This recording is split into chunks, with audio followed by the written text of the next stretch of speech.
This is the Personal Finance Show.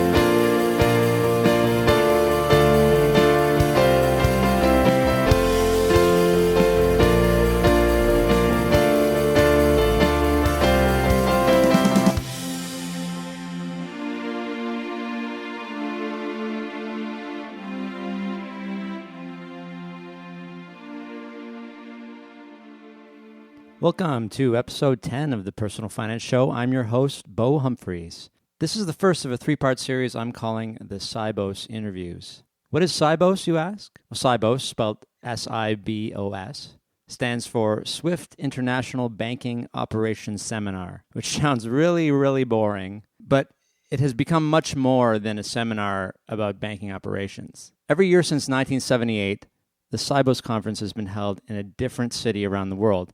Today, 8,000 people from around the world attend SIBOS, with the highest attendance being 9,600 in Amsterdam in 2010. This year, the SIBOS conference was to be held in Toronto, so I applied for a press pass, and I got it. The delegate pass would have cost me €3,200, so let's just say the only way I could attend such an event would be with press credentials. The SWIFT organization is responsible for the SIBOS conference. SWIFT is another acronym. It stands for the Society for Worldwide Interbank Financial Telecommunication. Basically, for many years, SWIFT has been the only way to send money from a bank in one country to a completely different bank in another country. The conference is not just about the world's banks getting together, but also about innovation and technology. To quote the SIBOS website, the preeminent annual conference and exhibition connects more than 8,000 executives, decision makers, and thought leaders from financial institutions, market infrastructures, multinational corporations, and technology partners. SIBOS facilitates debate, networking, and business collaboration that collectively shapes the future of payments, securities, cash management, and trade. As I mentioned, the SIBOS interviews is in three parts, and this is part one. Part one of the series gives you a quick introduction to three fintech companies that were part of the Canadian FinTech Corner: Lending Loop, Mylo, and Wave. Part two is my Canadian FinTech Showcase, where I interviewed Chad Cicello, co-founder of Dojo.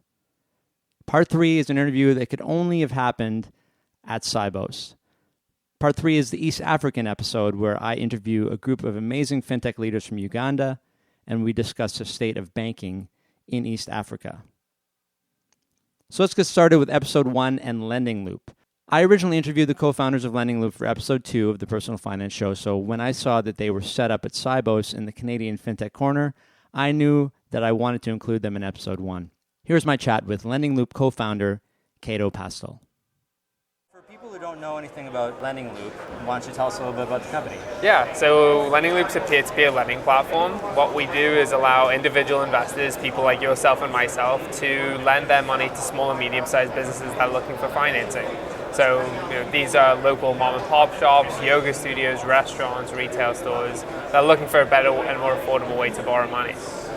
That sounds great to me. Just to fill everybody in, we did a full podcast on Lending Loop a little while back.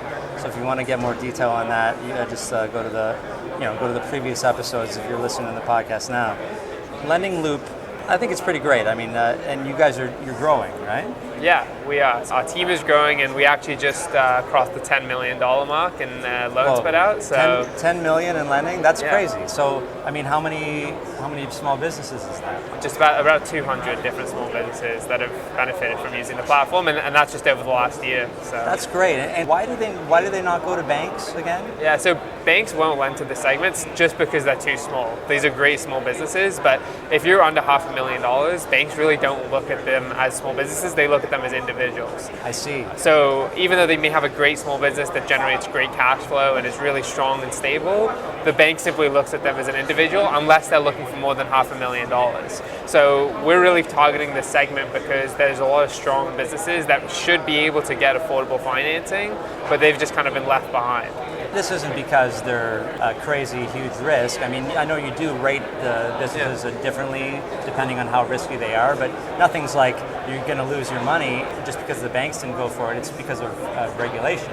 And size as well. Like, so they have so much they have so much overhead and infrastructure. I mean, we're here today. You can see just how much they spend. There's so many banks. This place. I don't know. Like they're probably taking in $30 million in just conference fees by itself. This is pretty massive. Right. So I mean, you see how much they spend and how much overhead they have. They have branches. They have risk. They have underwriting. They have sales.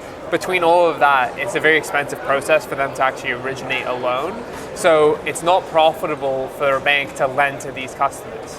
So that's really the challenge that the bank has, is they're all great businesses, but for the bank to do a $50,000 loan just doesn't make sense because it's too small for the bank to actually consider as profitable. They'd rather do a $5 million or a $50 million loan. So why are you doing it, right? Where's the profit for you? Well, because we're a small team and we've built everything using technology, we can actually run and operate a profitable business despite having smaller loan volume. So we can do a $5,000 loan and still make money on that loan because of the way we're structured. We have no branches, we have no network. It's entirely online, and also we're connecting them to individuals. So it's not like we have money and we're the ones who are actually lending it. You're not the lender, yeah exactly. And you've got an account, right? What, were you looking at my account before I got here? Yeah, no, I did put in the $200 minimum, and I invested in 4 companies, I think 50 apiece.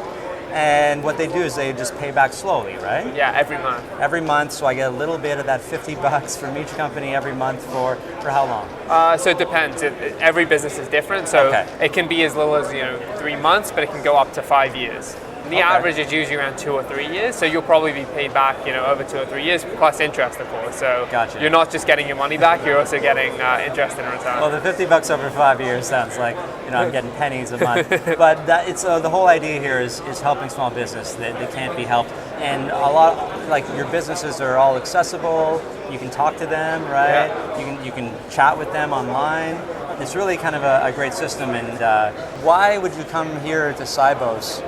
What is the benefit here, and what is SIBOS to you? Yeah, I think there's a couple different things. One is just seeing what's going on in the industry generally, networking with peers and seeing how we can collaborate to bring better solutions to market for individuals, for the 36 million Canadians that are out there and looking for better ways to get access to financial products and services. In different ways, yeah. And the other is also seeing kind of what the incumbents, what the large institutions are doing, seeing kind of how they're adapting to the changes in the landscape, and seeing if there's any ways for us to play alongside them as well. I just saw somebody down at the Tribe section of this place talk about how big banks are like Babylon and 329 AD or BC, I don't even remember. But he had this whole historical analogy, and basically Facebook is the people who come in and basically divert the river and invade Babylon because they have data. And you guys are all about data, all about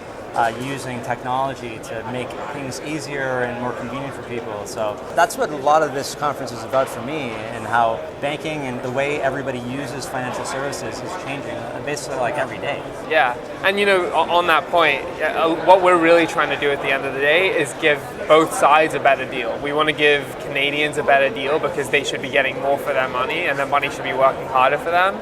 And we want to give small businesses a better deal because they shouldn't have to pay their right arm and left leg to get access to financing. And given how the market is right now, both of those sides have kind of been left out. The retail market doesn't have access to a lot of really attractive investment products, and we want to kind of give the people a new way to access a more attractive way to lend. That's great. So how can people get this started? Where do they go? Yeah, just go to lendingloop.ca and you can create an account as a lender. It takes about 2 to 3 minutes to sign up, and from there you can start viewing the different businesses that are looking for financing, and if you like one, you can lend to them. Sounds great. Thanks a lot for chatting with me at this massive event here, Cato, and we'll talk to you again soon, hopefully. Yeah, I hope so, and it's great catching up with you. Thanks again. So you can hear the passion that Cato has for helping small businesses get the funding they need. And that's because both Cato and co-founder Brandon grew up with parents with small businesses. This isn't just about making money for them. As Cato said, they came to SIBOS to see how they could collaborate with others and to help bring funding to those who need it and can't get it through traditional means. It's always good to chat with Lending Loop, and congrats to the whole team for hitting the 10 million mark. Next up is Mylo. Mylo is a smartphone app that is fairly new and currently only available on the iOS App Store, but they're working on Android beta, so stay tuned for that. Here's Dr. Liam Chung from Mylo to tell us more. Welcome, Liam. Thank you. Glad to be here. So tell us a little bit about Mylo and why it's important for individual Canadians to be aware of you guys and then use you guys. Well, I'm what you would come from the traditional world of finance, where I spent 25 years coming up with innovations in brokerage and in financial management. And when I met Phil from Mylo, I was really impressed with what this could potentially do for the rest of Canadians. I've spent my entire career helping wealthy people get wealthier.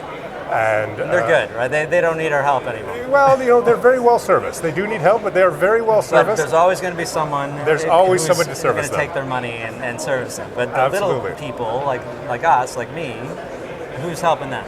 Right, and so I saw a huge opportunity there to be able to take some of the innovations that we've been able to do in financial management, especially in lowering the cost of financial management for people, and to have that apply more broadly to Canadians. So what does Mylo do exactly then for individual Canadians? So what Mylo does is it allows Canadians to save small amounts of money, and we invest that money on their behalf. So it's a fully advised model. So they set up a goal, our portfolio managers decide on a portfolio that's suitable for them and suitable for their goal, and invest it in a portfolio of stocks, bonds, and money market, and allows them to save $1 or $2 or $5 the same way that somebody else would save $800,000 or $1 million. And so they can fully invest in a fully diversified portfolio at a very, very low cost. So we do not charge any management fees. Essentially, they pay their $1 a month, and they get what I consider to be the right kind of portfolios for almost anybody to invest in.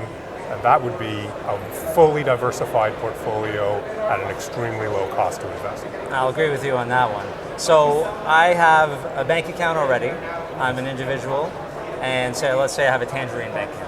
Does that work for you? Absolutely. Okay, yep. so now I sign up with Mylo, and then how do I start investing these dollars or $2? After you sign up with Mylo, your job is pretty much done. Okay. That's the beauty of it, is that there's very little effort on your behalf to start to save. Okay, so what happens? So I make a purchase, or that's right. So you make a purchase. Let's say you make a purchase of a coffee in the morning. Okay. Yep. For $3.25. We see that transaction through our link with Tangerine. Sure. And so what we would do is we would add up all the roundups. So that would be a $3.25 coffee buy. We round that up to $4. Okay. And we see, that's 75 cents that we should save. And at the end of the week, we add up all of those roundups, and we withdraw it from your primary bank account and put it into a trust account that's in trust for all of our clients. A portfolio manager will then review your risk and your goals and assign a portfolio for you, and then we will invest that money into a portfolio of ETFs that matches what your risk tolerance is and what your goal is. So in fact, it is a fully advised, fully automated savings choice at a very, very low cost that allows people to start saving. Well, that's great because, and like you said, there's nothing I do except for fill out a risk profile at the beginning and then just tell you do you always round up to the next dollar? Is that it? So currently we round up to the next dollar. In our next release, through a lot of demand from our users, we're going to allow a few more choices. So for example, to double up or triple up your roundups. We currently have boosts where you can do one-time contributions where you can put in an amount every week that you want to put in. Why not? Yeah, and so we've had a lot of people pick up boosts, and they've been accelerating their savings towards their goals. So every week we see more and more people kind of adding to that roundup to get to their goals faster. I like this model because there's a lot of talk lately about forced savings and how people, as much as they might want to, they have trouble saving on their own. They need at least something to help them. And I think people get a mortgage and say, okay, well, I have to pay my mortgage, so that's forced. But this seems a little more accessible for an everyday person who's not maybe becoming a homeowner to just get it started. Correct. And we have a lot of people who come onto the system, and if I look at the goals that people set, a lot of them are saving for their first time mortgage or their down payment for their house. And so this really kind of appeals to that group that is kind of pre-getting that mortgage. Although we do have people all the way up to 50, 60 years old who just love it for the innovation of it. Well, that's me. I like that technology aspect of it, and that you're just going to take a little bit out, and then at the end of the week I have whatever is the nearest dollar. I like that, yes. Yeah, absolutely. And in a way, we're doing our little bit. Certainly we're allowing access to something to a group of people that did not have access to it before. But we're also doing, I think, our part for financial literacy, because when you think about financial literacy, we think about having people starting to think about risk, having people starting to think about how they're going to approach saving for the rest of their lives. And this is a great way for them to get started in an easy way, 3-minute sign-up process that doesn't require a lot of effort on their part, and gets them to start thinking about how they're going to save and what savings means to them, what their risk, their attitudes towards risk are. These are all very important kind of steps towards having financial literacy. It's so important. I'm a personal finance coach. It's what I do for a living. And financial literacy is everything for me, and they don't teach it, right? They don't teach it in schools. They're starting. But even then, that's just a little bit. They don't teach you enough to instill the importance of starting early and what a difference that makes. If you try to explain to a 20-year-old, if you just put a couple of dollars away a week, you're going to be a millionaire, they'll hear you, but they won't hear you. And so anything you can do to encourage that or make it easier for people, I fully support that for sure. Yeah, well, we get a lot of people who check the app certainly once a week. They see how their roundups are doing. It's kind of that Monday transfer is kind of an interesting time for people because they get to really see how they progress on a week-to-week basis. And again, it requires so little effort, and yet they can kind of see results accumulate over time. And they're also looking at their spending. They have to be looking at that as they're going. So if you spend $3.25 on a coffee, rounds up to $4, you might think, wow, I'm spending $4 on a coffee. Right, At least right. you're aware of that. At least you're not as blind to it, because I'm sure if people are making the decision to stay with Mylo and they're looking at their roundups, or the sum of them anyway, and they say, oh wow, where did this come from? How do I have so much? And maybe it'll trigger them to review their spending, or at least be aware of what they're doing. And I think like that's the first step for anyone, to track and to spend.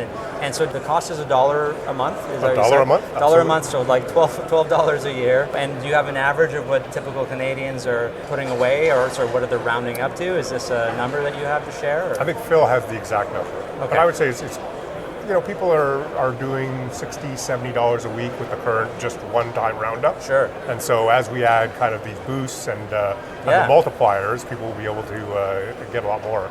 And there's no worry that people can afford this. It's just a couple of little bits. If they could buy the coffee, they can spend another 75 cents, which they might have done anyway if they went to a different place. So I mean, I think this is all good. It's all, of course, these are all individual decisions, but it's really nice to have so many options out there for whom this would work way better than just deciding to put a automatic savings plan in effect. And it's more engaging, I think. It is more engaging, and the product offers something that not only just the rounding up, but the investing side as well. And so that investment opportunity with funds that have zero management fee, where we're picking up all of the expenses. That's a great bonus. It's a big bonus. I mean, Yeah. you can kind of trust that every dollar that you're putting in is going directly into getting you a return. And we decided very early on that we did not want to charge anything based on the amount of money in the accounts, so that we're fully aligned with people's goals. So we're not getting paid based on how much money they have in their account. And so when they hit their goal and they withdraw their money, we're entirely happy because we've helped them meet their goal. That's a pretty well, I'm not going to say bold, but it's a great move on your part on behalf of the consumer. So if someone decides they're putting in 100,000 or whatever they can boost it to, Yeah, absolutely. or they eventually get there, you're not getting 10% of that, or 5 or 1 or 0.5%. You're getting your $1 a month. We're getting You're our always $1 a going to month. get your $1 a month. Right? Exactly right. That's very different than anything else that's out there right now. And we do put them into ETFs, and there are fees in the ETFs, but we choose. So my philosophy is that you choose an ETF that has the broadest diversification at the lowest cost possible. And so really it's 0.0007. Really? Or we choose So ETFs the that are MERs that you have on those ETFs, they just come out of the ETF returns themselves. That's right, yeah. Barely noticeable for these low-cost ETFs, but you don't charge anything on top of that. Nothing. And typically robo-advisors would charge about 0.5, somewhere between 0.4 and 0.5% as a fee to you on an annual basis. That's correct. So you're not doing that. $1 a month, I'm sure, depending, will end up being less than that 0.5% a year that Yeah. you can get with the competitors. And you're getting the benefit of all of the roundups and transfers every week. That's a lot of activity for you. A lot of activity, and that activity is what makes it so engaging. Yeah. And also makes it less painful for the user to do that saving. So That's it's great. an important part of it. Well, thanks so much for talking to me today. So we're here at SIBOS. Is this your first time here? It's my first SIBOS, that's right. Yeah, me too. Can you believe the scale of this thing? It's every single possible room here at the Metro Toronto Convention Center is full. Absolutely. I was just in a session which was standing room only. People were trying to pack in there. It was unbelievable. This is all about the future of finance and payments, financial services, and it affects everybody. No matter that a lot of these things might be just talking about back-end regulations, which I'm tending to avoid those ones anyway. But a lot of this it impacts all of us directly, and so it's an important place to be. It is, and it's interesting to see the types of people who are here and the questions that people are asking. A lot of questions about regulation and making sure that consumers are safe. That is important, isn't it? It's a huge part of the conversation here. Cybersecurity is a big topic. As everything gets a little more cyber, if you will, the security part of it becomes way more important. So like we're talking about retinal scans and more behavioral security. So it's not just you type in your password, but other things like do they know it's you based on your behavior? I know people are talking about that a lot, but it's got to all kind of catch up because you can't have everything online and then have the ability to break in be very easy. Right, absolutely. So I just came from a blockchain talk where they had the central bankers. So they had the European Central Bank, Payments Canada, who is here kind of with the Central Bank of Canada. Everybody's here from around the world. This is really a very international situation going on. I'm happy to see so many fintechs here, Canadian fintechs too, being represented here at SIBOS. So thanks, and hopefully I'll talk to you again. Thanks again. I want to thank Liam for introducing me to Mylo. I'm an Android guy, so I'm looking forward to that release, but if you have an iPhone, go ahead and give Mylo a try. To finish up episode 1 of the SIBOS interviews, I have Rob Morin from Wave. Wave can be found at waveapps.com, and they're not a new company. They've been around since 2010. But they are recently new to me, and they may be new to you, despite the fact that they currently have 2.8 million customers around the world. Ever since I met Rob from Wave at their Toronto office a few months ago, I knew I needed to tell people about this great Canadian company. So here's Rob to tell you about Wave. This is a pretty incredible event. The concentration of international banking superpowers that are going on here, it's something to see. How many times a year do you get like 8,000 people from around the world into one place? Yeah. And the things that can happen here. And well, one of the things is this Canadian FinTech Corner. And there's 8 different every day. And Wave is one of them today. So welcome, Rob. Thanks for being on the show. Thanks for having me. Yeah, we met at the NewCo thing. Well, it feels like a month ago, I guess, maybe. And I got to see the Wave headquarters here in Toronto. Wave is how many customers or clients do you have? Just shy of 3 million customers around the world. So 3 million around the world, but they've always been here in the city. And it's important to mention the Elevate Toronto Festival and NewCo are all about telling people about the Canadian talent that we have and companies that are here that people don't even realize. So why don't you tell us a little bit about Wave? What does Wave do, and why are you here at SIBOS? Right. So Wave makes financial software and services for small business owners. When we say small, we're actually focusing on small, not small and medium, which is the way that much of the industry goes, right? They roll small and medium together as if it's the same kind of business, as if it's the same kind of need. We look at it as being a really distinct thing, right? If you're a one-person operation running your own business, you've got very specific way of running your finances that may or may not align with what an accounting textbook says you should do, but nonetheless you're going to have your own specific way of running your finances, and we want to be part of that solution. So we've got the software side, which is accounting, invoicing, receipt scanning, and personal finance, and the software is 100% free. I like that. Free's not bad. Free is the best. especially when you're, what I like to think of as small business, as you said, of one person. Exactly. You need free. Right. Especially if you're a brand new business, you're just getting started. You don't want to spend a lot of money on things where you feel it might be not essential. That leads a lot of small business owners to run their, for most small business owners, their financial management tool is a shoebox. Yes. That's more than just a joke or a cliche. It is actually true. I've seen it. Sure, I've been there myself. And we continue to speak with customers who continue to admit that is how they used to run their finances. So by offering this free software, and it's not a free limited version or a free trial or anything like that, it's just full-on free. We're giving our customers some tremendous value there. Our software is award-winning software. We've got PC Magazine's Editor's Choice Award for software in our category. So it's spectacular software, and we give that, like I said, away for free, which really helps us build tremendous scale. We've got 60 to 70,000 businesses around the world registering with Wave every single month, and that's because we're giving something away that's of super high quality at $0 cost.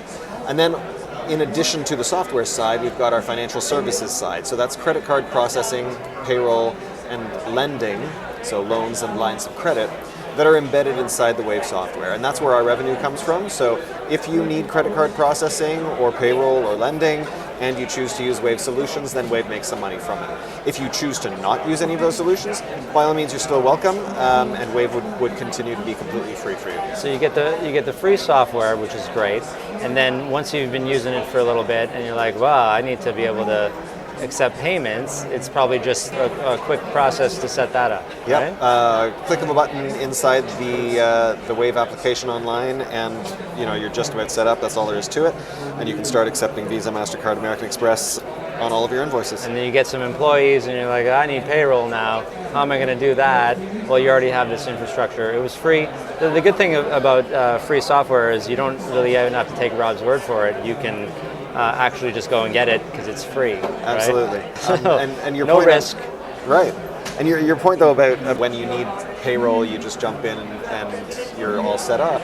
The thing that brings to mind for me is when so let's say I'm a carpenter and I decide to quit my day job because now I'm going to focus on carpentry full time, and okay, great, so I've got my business as a carpenter. In most cases, for most small business owners, using the carpenter example, I know carpentry, but I don't know finance, right? I've never been trained in accounting. You shouldn't be. I mean, if we'd all be geniuses. I wish I could be a rocket scientist, but I'm not. Right. So I know my trade, I know my skill, I know the service or product or whatever it is that I'm offering to my customers, but I don't know how to do the bookkeeping. I understand the concept of an invoice, but I might not necessarily even know what to include on my invoice. And then even more so on the payroll side, right? Once my business is successful enough that I need to hire an assistant or something like that, I'm now under obligation to do payroll taxes and all the other deductions and withholdings, and nobody has trained me in how to do that either. So you've got these brave entrepreneurs who are going out into the market trying to do their thing, and every single time they get a little more successful, they hit another level of obligation, of red tape, of complication that's going to get in the way of their success. And I don't mean to go on some sort of a libertarian tear here. I am going to maintain an agnostic position on what the government should or shouldn't do, but the reality is that business owners face these things that constrain their ability to be successful. And our goal here at Wave is how do we jump in and take away those complicating factors around the financial side of your business and help you do what you do. In other words, help get the financial work out of your way so that you can then focus on carpentry or photography or massage therapy or whatever it is that your thing is.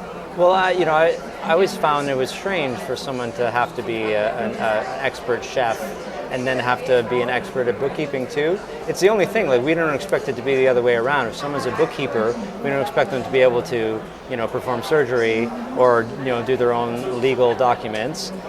Somehow being an administrator is not something that we're supposed to contract out unless we have tons and tons of money. I don't understand that, right? I'm an administrative guy myself, so I know how to do all this stuff. But a lot of the people I do know who are creative especially, they don't think in that way, nor do they want to, nor is it enjoyable for them to do this stuff like it is for me. That's why I went into this career, because I like admin stuff, I like spreadsheets, but it's not for everybody. this is a really great sort of option, free. Everyone loves free. Thank you. Yeah, it would be horribly inefficient if we expected everybody to learn the skills behind their business plus, the deep skills required to be a proper accountant or bookkeeper on top of that. Yeah, but it seems like the world is set up that way, and everyone feels shame that they don't know how to set up payroll. And you shouldn't know how to do it. So you guys come in for that. And one side is, this is scary and complicated. The other side is you're going to get penalized if you do it wrong, right? Like, this is a place where you can't get it wrong. There isn't any leeway for getting it wrong, or there's going to be penalties, whether it's tax penalties or something worse. Yeah, I don't know if people realize, like, if you hire somebody, you can't just say, hey, come work for me and I'll pay you some money every 2 weeks. There are things to file with the government. There are taxes, of course, to pay, right? Payroll taxes are one of them, but then there's also things to consider, like, I don't know, WSIB, workers' safety, things like that. Like, you open up a big can of something when you decide to have employees, and you need all the help you can get when it comes to adding those into your business, right? Right. Yeah, and like I said, we're aiming to be part of the solution there to help these entrepreneurs get more successful and do their thing. Why did you guys decide on free? There are quote-unquote competitors in the accounting side that charge monthly, the software as a service model, Yep. and you pay every month. And it's not a lot, but it's something that could make a dent into a small business's budget. Right. How did you guys make that choice? So obviously we looked at different pricing models. We wondered, should we price match our competitors? Should we undercut our competitors by a small amount? The thing is, this sort of speaks to the fact that being in the cloud is part of Wave's DNA, and it might not be part of the DNA of our competitors. So the most famous of our competitors obviously would have their installed version of their software. That's where they came from, and then they migrated to cloud software, and they're trying to retain the customer base that they've got in their installed software and the revenue stream that comes from that. So they're converting people from, they already had a desktop version, people are using on the computers, and then they're trying to say, hey, please come to the cloud, Absolutely. Please come with us, but you started there. Right, and since we're in the cloud, we don't have to look at, are we at risk of losing revenue that we already have if we were to switch to a different pricing model. Instead, being a cloud-first application, we get to look at it very much the way that Facebook looked at making revenue, or Google looked at making revenue, or something like that, which is to say, the cost to us, since it's all in the cloud, there's no cost of distribution. I don't need to package up software and put it on a shelf at Staples and get people to buy it there. The cost of distribution to us and the cost to us of carrying one additional customer is super low, right? Yeah. Approaching zero. And at that point, you get into conversations that are super interesting, saying, all right, if we charge for it, maybe we can sign up 100 customers at $10 a month. But if we gave it for free, does that mean we might get 10,000 customers or 100,000 customers and find a different way of monetizing our product, a different way of driving revenue? And that was really the starting point around pricing with Wave. And so we're giving away the software for free. Because of that, we're signing up 60 to 70,000 brand new businesses around the world every single month. Every month. I don't know if everyone's hearing that Yes. clearly. This is every month. So that's a lot of people. And so a lot of people who are vetting your software daily, making sure that if you got a problem with it, they tell you. Yep. And for a couple of years now, right? Yeah, since 2010. Since 2010. So they're basically, they refine this product. And I have a Wave account, but I haven't started using it yet. But I am pretty tempted if I wasn't already set up in another system. So we'll see what happens with me, because the more that I learn about Wave, the more that I'm thinking this is what you guys do, and you do it well. Thank you. Yeah. Well, like I said, PC Mag Editor's Choice Award, a whole bunch of other awards, pointing to the fact that we've got some really sweet products here. But because we're offering the software for free, like I said, we're signing up 60 to 70,000 new customers a month. And then through the software, we weave in these financial services that we offer, the credit card processing, the payroll, and the lending. And so we're going to drive some revenue from some customers through that process. And with some customers, we're not going to get any revenue in the short term at all. It's a small business, it's brand new, and maybe they don't need any of the things that we are currently charging money for. But when they need it, somewhere down the road, like we touched on earlier, right? We're there at a click of a button, and we can make their lives easier. Yeah, and when they do need it, they've already used your software for a little bit, and they probably like it if they're still using it. And no matter what, when you add these things, like I need to process credit cards or I need to have payroll, it's not free anywhere. So you're not you don't have other options that are free to use. So why wouldn't you use the software that you trust already? Right. I think it's a good model because you're right. Not everybody needs it. Nobody's forced to use it, and it's there for them when they do need it. Right. And the other thing that I'll add in is free is great. Free is really great, but we think the value of Wave is a whole lot more than just that we're not asking you for $10 a month for the software. Yeah. So among the advantages that come with the software on the one side with the financial services woven through it and all of that is the fact that you get to run your entire business in one place rather than accepting payments over here, doing your bookkeeping over there, and you're invoicing somewhere else, and then you're trying to move figures from application 1 to application 2. We call it swivel chair integration, right? You just keep on rotating around from one screen to another, trying to bring your business all together, and you're spending a lot of valuable time wasted to try to just reconcile what your different systems are doing, where in Wave, it's all in one place. When you create an invoice and you send it out and then it gets paid using the credit card processing functionality and all this sort of thing, in another system configuration, this might mean 3 or 4 different systems that you need to touch. With Wave, it's all just there, and your invoice is automatically, the credit card processing happens in the credit card processing part of Wave, but your invoice gets marked paid automatically, and that income gets automatically accounted for in your bookkeeping. And all through the system, all of these pieces talk to each other, meaning you never need to waste time doing work more than once when you could really just have it all in one place. That sounds really great. And so you're here at SIBOS. And so what are you here to achieve that would be of benefit to your clients? Say, what's going to come of the connections here at the conference that would help people who are out using Wave now in the future? We have lots of interesting conversations going on with major banks around the world. We just last week announced a partnership with Royal Bank of Canada where our technology, where Wave's software is now being embedded deeply within the RBC online banking experience. And so we're interested in continuing those conversations with other banks around the world. And the goal here, among others, is using the RBC example, where beforehand the RBC customer had to log into their RBC online banking to check their balances and maybe move money from one account to another and make a payment on your credit card, that kind of thing. Yeah. And then they had to go somewhere else to do their accounting and their bookkeeping and all of this other sort of stuff. Again, the goal was how do we bring all of these pieces into one place, make the systems talk to each other better than they already do, in order to simplify the financial existence of the small business owner, make it possible for them to do all of their work in one place without redundancy, without wasted steps. And then even getting into, and this is maybe 1 or 2 steps down the road, but even getting into providing better levels of service around these financial products.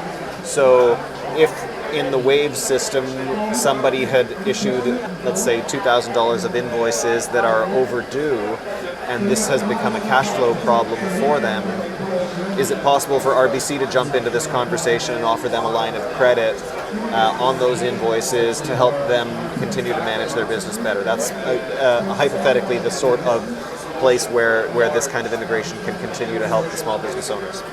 That's great because the more everyone's connected, the more information that a bank has about a business and the kind of products or service they provide, the more they can trust them, the more you can trust them, the more everybody just is aware, right? All this disconnection really just makes everything harder. So if I want my bank to be one of your next partners, do I send, and I'm a Wave client, do I send you an email? And then if you get like a whole bunch of emails, then you can send them to the bank and say, look, you're next, right? Yeah, that would be great, sure. And people can reach us at info@waveapps.com.